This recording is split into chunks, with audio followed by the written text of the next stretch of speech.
દયાળુ જય સ્વામિનારાયણ.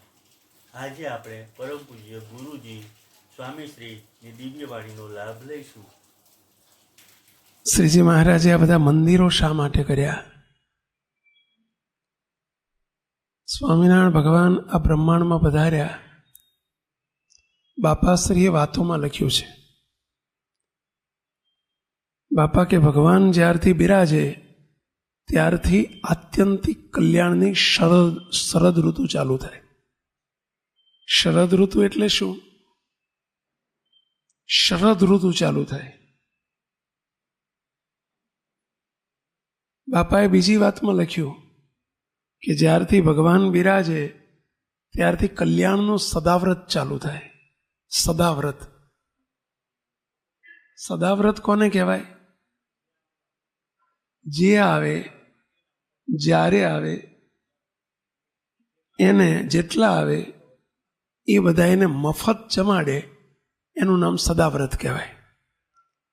કશું લીધા વગર મફત મફત મફત, એને કહેવાય સદાવ્રત.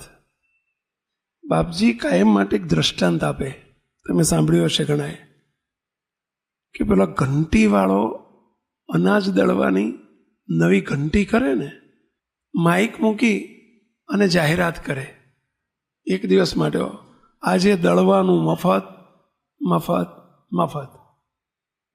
એટલે કોઈને કદાચ અઠવાડિયાનું લોટ પડ્યો હોય ને તો દળાઈ આવે. એ તો એક દિવસ મફત આપે છે. બાપજી કે અમે તો કાયમ માટે બોર્ડ મારીએ છીએ, મફત મફત મફત. શું મફત? આત્યંતિક કલ્યાણ મફત. બોલો લ્યો. અનંત જન્મના ફેરા ટાળવાનું કામ મફત. સદાવ્રત શબ્દ વાપર્યો. કોઈ આવો, કોઈ આવો, કોઈ મંદિરમાં આવીને પગે લાગે એનું મફત, કોઈ પ્રસાદી જમી જાય તોય મફત, કોઈ પ્રસાદી જમાડે તોય મફત, કોઈ ગુણ લે તોય મફત. બાપાએ તો કીધું કે સ્વામિનારાયણ મંદિરની ધજાના કોઈ દર્શન કરે ને તોય મફત. બોલો. ભગવાન સ્વામિનારાયણે કૃપાનો માર્ગ ચાલુ કર્યો અને એમાં આપણે બધા ફાવી ગયા. બોલો, તમારે જોજો ઘણી વખત સેલ કાઢ્યું હોય, સેલ 2 મહિનો 3 મહિના દિવાળી ઉપર સેલ રાખે ને, દિવાળી સેલ. એ સેલ વાળા પણ એમને એમ સસ્તું ના આપતા હોય, 25% કિંમત વધારી દે ને પછી 25% ઘટાડી દે. બોલો, અમને તો કાયમી સેલ રાખ્યું છે સ્વામિનારાયણ ભગવાને, કાયમી સેલ. મંદિરો ફદલમાં કલ્યાણ, મફતમાં કલ્યાણ કરવા માટે છે. શ્રીજી મહારાજે આના માટે મંદિરો કર્યા છે. મંદિરમાં કોઈ આવે, મંદિરમાં નહીં, ઓટલે આવીને બેહે. બોલો લ્યો. બાપજીએ પેલા નાથા ભગતનું કર્યું હતું, ખબર છે? ઘનશ્યામનગર મંદિર થયું. આ તો અમારી સાંભળણની વાત છે, 1984ની વાત છે. નાથાભાઈ પ્રજાપતિ અને એમના મિત્ર આપણા ઈશ્વર બાપા, આ બીઆઈના પપ્પા, એમના ફાધર બાબુભાઈ ઈશ્વરભાઈ, નરસિંહભાઈ ઈશ્વરભાઈ, અને ત્રીજા ભાઈ 3 ભાઈ હતા ને, અમેરિકા છે, શંકરભાઈ ઈશ્વરભાઈ. એ ઈશ્વર ડોહાના ત્યાંથી નીકળે તેજેન્દ્ર પાર્ક આગળથી, અને પેલા દેરા આગળ બેઠા હોય, એમને થઈ ગઈ ભાઈબંધી. અરે એ ડોહા, બે એકબીજા ડોહો કરે, એ ડોહા અહીં બેસતા એને અમારી જોડે. કે આ ડોહા નાથાભાઈ મંદિર તો આયા, પણ કે હું અંદર નહીં આવું, કે ઓટલે બેહીશ, હું સ્વામિનારાયણના મંદિરમાં નહીં આવું, કે ઓટલે બેવું. કે ઈશ્વરભાઈ કે ભાઈ ઓટલે બેસ, ચલ ને બાપા, ઓટલે આવીને બે. બાપજીને વાત કરે કે બાપજી આ ડોહો મારો વાલો અંદર આવતો નથી, સિદ્ધાંતવાદી છે. સિદ્ધાંતવાદી જ કહેવાય ને પેલા. બોલો, એ એના માર્ગે સિદ્ધાંતવાદી હતા. આ સિદ્ધાંતવાદી છે, મારો ઓટલે આવીને બેસ પણ અંદર આવતો નથી. બાપા કે ઓટલે તો આયા છે ને, આ સ્વામિનારાયણનો ઓટલો છે, સ્વામિનારાયણ ઓટલે નહીં બેહવા દે, એને અંદર લઈ લેશે. અંદર એટલે સમજ્યા ને પેલા મૂર્તિમાં લઈ લેશે. બોલો. અને વચ્ચે 10 દાડા એમની ગેરહાજરી રહી. રોજ આવીને બેહે, ઈશ્વર બાપુ અંદર આવે ને ઓટલે બેહે. 10 દિવસ થયા, 10 દિવસ ગેરહાજરી થઈ. બાપજીએ 11મા દાડા આવ્યા. આપણા ગુરુજીએ પૂછ્યું, ડોહા કેમ હમણાં 10 દાડા જ આવતા નતા? કે બાપા માંદો પડ્યો હતો ને એટલે અવાતું નહોતું. બાપજી કે હવે કેટલા વર્ષ થયા? બાપા 1.5 થયા હશે. એને બિચારાને બહુ ખબર ના પડે, 1.5 થયા હશે. 1.5 એટલે સમજ્યા બાળમુક્તો? 75. 1.5 એટલે સમજ્યા 75. 1.5 થયા હશે.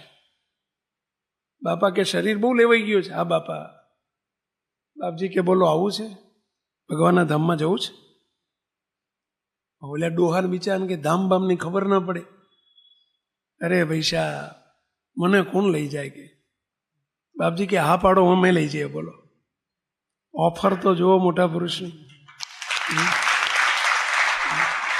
હા પાડો, અમે લઈ જઈએ.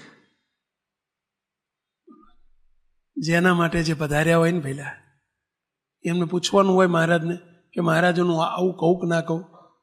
જેના બોલનારા સ્વયં મહારાજ હોય મુક્તો. બાપજી કે હા પાડો તો અમે લઈ લઈએ. ઓલિયાને બિચારાને ખબર ના પડે, એમને જોડે ઈશ્વર ડોહા ઉભેલા એને સામું જોવે. ઈશ્વર ડોહાએ ચૂંટીઓ ભર્યો. હા પાડ ડોહા, હા પાડી દે. હા પાડ, હા પાડ, અત્યારે સારું મુહૂર્ત છે, હા પાડ.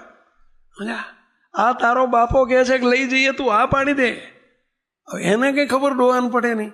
અને એમણે કહી દીધું હા બાપા આવું જ કહો. બાપજી બોલી ગયા. બાપજી આમ ઘડિયાળ આમ જોયું. જો ડોહા 4 વાગ્યા છે ત્યારે, સાંજના 4 વાગેલા. ઘેર જા નાથા ભાઈ, તમે ઘેર જાઓ. સ્વામિનારાયણ ભગવાનને અમે 1 કલાકમાં તમને તેડવા આવીએ છીએ. શું કહે છે?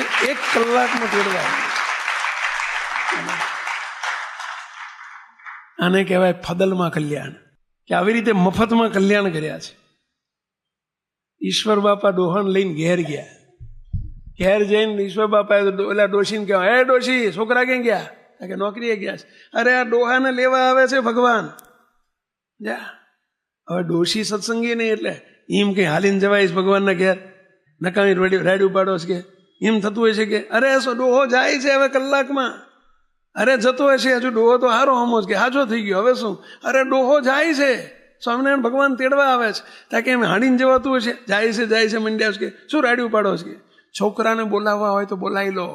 હમણાં ડોહો હેડ્યા.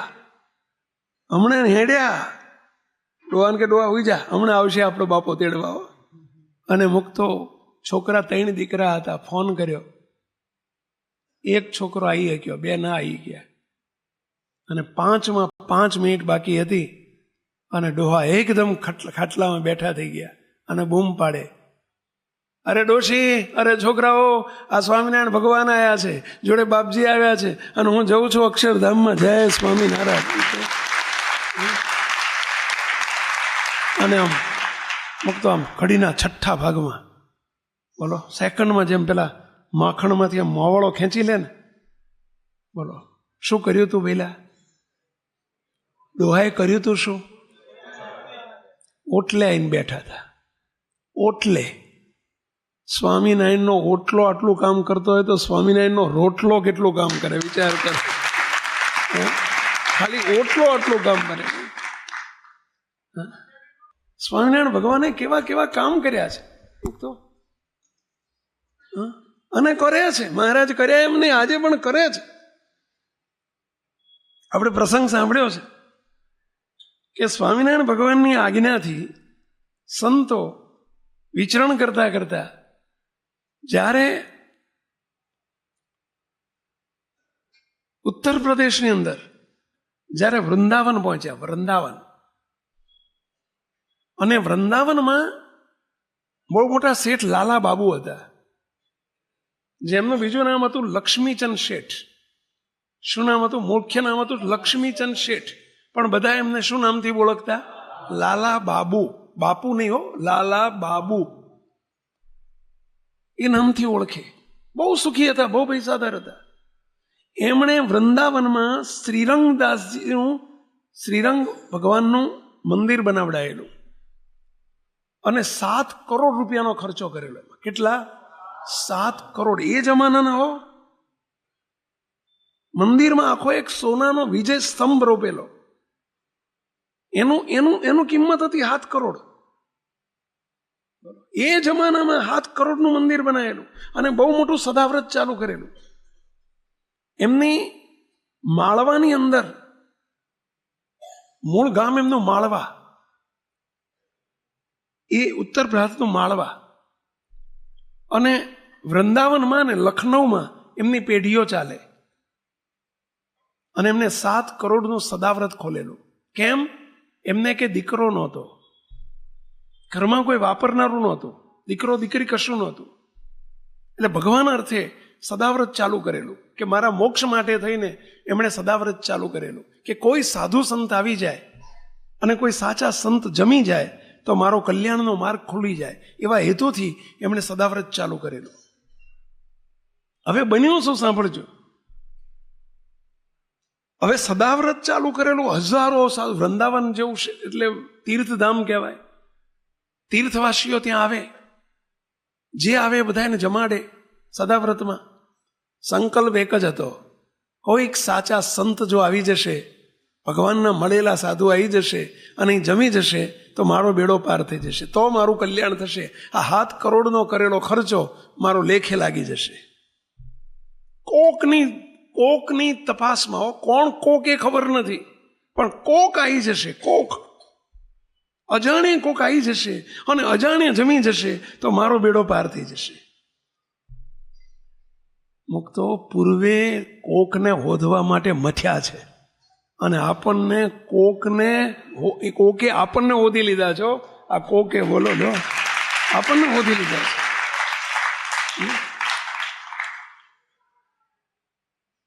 અને લાલા બાબુને એક ભયંકર રોગ લાગુ પડેલો.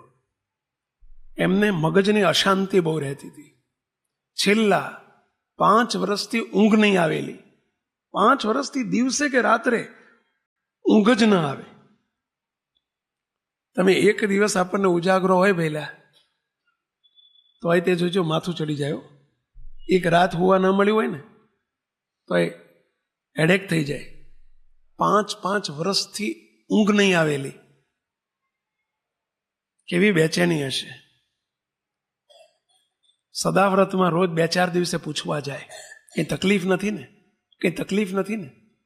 બહુ સુખી હતા એટલે ઘોડાગાડી રાખતા. એ જમાનામાં સુખી માણસો ઘોડાગાડી રાખતા. એ વખતે આ ગાડીઓનો જમાનો નહોતો અને જે ઘોડાગાડી રાખે એ બહુ સુખી કહેવાય. ઘોડાગાડી લઈને પૂછવા જાય સદાવ્રતમાં, કંઈ તકલીફ નથી ને, કંઈ જોતું નથી ને. એક દિવસ રાત્રે સૂતા છે, આખી રાત પડખા ફરી ફરીને રાતો કાઢે અને એમાં એક રાતે લાલા બાબુને ઘસઘસાટ ઊંઘ આવી ગઈ. ઘસઘસાટ ઊંઘ આવી ગઈ અને એવી નીંદર આવી ગઈ. સવારમાં 9-10 વાગે આંખો ખોલી. રાતના 9 વાગે હુઈ ગયા, સવારના 9 વાગે 12 કલાકે આંખો ખોલી અને ટાઢું શાંતિ થઈ ગઈ, ફ્રેશ થઈ ગયા. ઉઠીને વિચાર કર્યો, નક્કી આજે મારા સદાવ્રતમાં કોઈક સાચા સંત જમવા માટે આવી ગયા છે અને કોઈક સાચા સંત જમી ગયા છે. પરિણામે આજે મને શાંતિ થઈ છે. અને આ લાલા બાબુ સદાવ્રતમાં પહોંચ્યા નહીં ધોઈને. એમના મુનિમને પૂછ્યું કે ભાઈ કોઈ સાચા સંત ગઈકાલે કે આજે કોઈ આપણા ત્યાં કોઈ જમી ગયા હોય તો કે તો સાધુ સંતો જ આવે છે, એમાં સાચા ને ખોટાની ખબર કેવી રીતે પડે? તો કે કાયમ આવતા હોય એના કરતા કંઈક વિશિષ્ટ લુગડા હોય, વિશિષ્ટ પહેરવેશ હોય, અને એવા કોઈ સાધુ તમારા ધ્યાનમાં આવ્યા? મુનિમ કે છે હા, 2 સાધુ આવ્યા હતા. એવા સાધુ મેં કોઈ દાડો જોયા નથી, જેના કપાળમાં સુંદર મજાનો તિલક ચાંદલો હતો, માથે પાઘ હતી પાછળ લાંગ વાળેલી હતી. એવી આપણા ત્યાં બધા લુંગીવાળા તો બધા આવે છે, પણ લાંગવાળા બહુ નથી આવતા. લાંગ એટલે સમજ્યા? સંતોને પાછળ પાટલી વાળી હોય ને, તોતલી ને પાટલી વાળે ને એને લાંગ કહેવાય. સ્વામિનારાયણના સંતોનો પહેરવેશ બધાય કરતા જુદો પડી જાય. હજારો સાધુ સંતો હોય ને, પણ સ્વામિનારાયણના સાધુનો પહેરવેશથી ઓળખાઈ જાય કે આ સ્વામિનારાયણના સાધુ છે. એવા સાધુ હવે ઉત્તર ભારતમાં તો સ્વામિનારાયણ સંપ્રદાય નહોતો. આજે પહેલી વખત પેલા મુનિમે આવા સાધુ જોયેલા. એવા 2 સાધુ આવ્યા હતા. કઈ બાજુ ગયા ખબર નથી, પણ એ જમીન ગયા છે. અહીંથી લાલા બાબુ પોતાની ઘોડાગાડીમાં મુનિમજીને બેસાડી દે છે. ચલો મારે સંતને શોધવા જવું છે. વૃંદાવનમાં તો તીર્થધામ એટલે સાધુ સંતોના અખાડા હોય. બધા જઈને બતાવે, આ સાધુ હતા, આવા સાધુ હતા. પેલા મુનિમજી આમ કરે. વૃંદાવનની યમુના નદીના કિનારે સ્વામિનારાયણ ભગવાનના બંને સાધુ શુક સ્વામી હતા, અને શુક સ્વામીને એક નાના સાધુ, બંને બેઠા બેઠા ધ્યાન કરે. મુનિમજીએ કહ્યું, શેઠ બોલે હામે આંખો બંધ કરીને ધ્યાન કરવા બેઠા છે ને, એ સાધુ કાલે આવ્યા હતા. સંતો ધ્યાન કરે છે. લાલા બાબુ સામે આવીને બેઠા, હાથ જોડીને બેઠા છે. અંતરમાં ટાઢું થયું. સંતો જાગે એટલે એમને પગમાં પડી જવું. અડધો કલાક પછી સંતોએ નેત્ર ખોલ્યા. સંતોના ચરણમાં પડી ગયા. સંતો, તમે ક્યાંથી આવો છો? કોના સાધુ છો? બધો પ્રશ્ન પૂછ્યો. સંતો ઓળખતા નથી કે કોણ છે. સંતો કહે છે ભાઈ, અત્યારે વર્તમાન કાળે પ્રગટ ભગવાન સ્વામિનારાયણ અત્યારે ગુજરાતની અંદર પ્રગટ થયા છે, અને ગુજરાતની અંદર હજારો લાખો જીવોના કલ્યાણ કરી રહ્યા છે. સ્વામિનારાયણ ભગવાન પધાર્યા છે. ખૂબ મહિમા કીધો. લાલા બાબુને એમના મુનિમજીને બંનેને મહિમા થયો. લાલા બાબુને અંતરમાં શાંતિ થઈ. સંતો, તમે જમ્યા? આજે ગઈકાલે રાત્રે મને ઊંઘ આવી ગઈ. સંતોએ વર્તમાન ધરાવ્યા. લાલા બાબુનો હાથ ઝાલીને કહ્યું, લાલા બાબુ, ભગવાન પ્રગટ ભગવાન પધાર્યા છે, તમે અમારી સાથે આવો. ભગવાને તમને ઘોડાગાડી આપી છે, સુખી કર્યા છે, અમારી સાથે દર્શન કરવા ચલો. તમે સ્વામિનારાયણ ભગવાન ખેલ ખેલી રહ્યા છે અને અનંતના કલ્યાણ કરી રહ્યા છે, તમે ચાલો. લાલા બાબુની તબિયત સારી નહોતી રહેતી, અવસ્થા હતી, ઉંમર થઈ હતી. લાલા બાબુએ કહ્યું, સંતો, હું આવી શકું એમ નથી. મારું શરીર ગુજરાત આવી શકે એવું કામ કરતું નથી, પણ હું તમને એક નાનકડી એક અત્તરની શીશી આપું છું. બજારમાં જઈને એક ₹1.25 એ જમાનામાં ₹1.25 એક અત્તરની નાનકડી બાટલી. અત્તર એટલે સમજ્યા ને? શું કહેવાય એને? સેન્ટ. સમજ્યા? શું કહેવાય? પરફ્યુમ કહેવાય, સેન્ટ કહેવાય. એક ₹1.25 આવડી નાનકડી બાટલી, બોટલ લાવીને સંતોને આપી. સંતો, હું નથી આવી શકું એમ, પરંતુ આ મારી બોટલ, આ મારું અત્તર સ્વામિનારાયણ ભગવાનને પહોંચાડજો અને કહેજો કે આના બદલામાં મારું કલ્યાણ કરે. મને વિશ્વાસ છે કે આ મારો મોક્ષ કરશે, આ મારું કલ્યાણ કરશે. તમે મારા વતી સ્વામિનારાયણ ભગવાનને આ સેવા પહોંચાડજો. આટલો આશીર્વાદ આપીને, આટલો પ્રાર્થના કરીને લાલા બાબુએ પેલી ₹1.25 બોટલ આપી. એમના મુનિમજીએ કહ્યું, શેઠ, આવા ભગવાન જો પ્રગટ થયા હોય તો મારે આ સંસારમાં રહેવું નથી, મારે સાધુ થઈ જવું છે ભગવાન પાસે. મને મારું રાજીનામું સ્વીકારી લો અને મને જોડે જવા દો. લાલા બાબુ કે, ભાઈ, તું મોક્ષ ભાગી હોય, હું તો નથી જઈ શકતો, પણ તું આવા ભગવાનના દર્શન કરવા જતો હોય અને સાધુ થવું હોય તો એના જેવું રૂડું શું છે? હું રજા આપું છું. અને મુનિમજી ત્યાંથી પેઢીમાં રાજીનામું મૂકી શુક સ્વામીની સાથે વૃંદાવનથી ગઢપુર આવવા નીકળે છે. રસ્તામાં સંપ્રદાયનો ઇતિહાસ એવું કહે છે, રસ્તામાં ચાલતા આવવાનું. એ જમાનામાં ક્યાં ગાડીઓ હતી, ક્યાં વાહનો હતા, ક્યાં ટ્રેન હતી, ક્યાં ફ્લાઇટ હતા. રસ્તામાં ચાલતા ચાલતા શુક સ્વામી બીમાર પડ્યા. અને સુખ સ્વામીએ મુનિમજીને મહારાજના કરતાપણા હેઠળ રસ્તામાં દીક્ષા આપી દીધી. રસ્તામાં દીક્ષા આપી દીધી અને કહ્યું કે હવે મારાથી આગળ નહીં અવાય, મારો દેહ કામ કરતો નથી. સુખ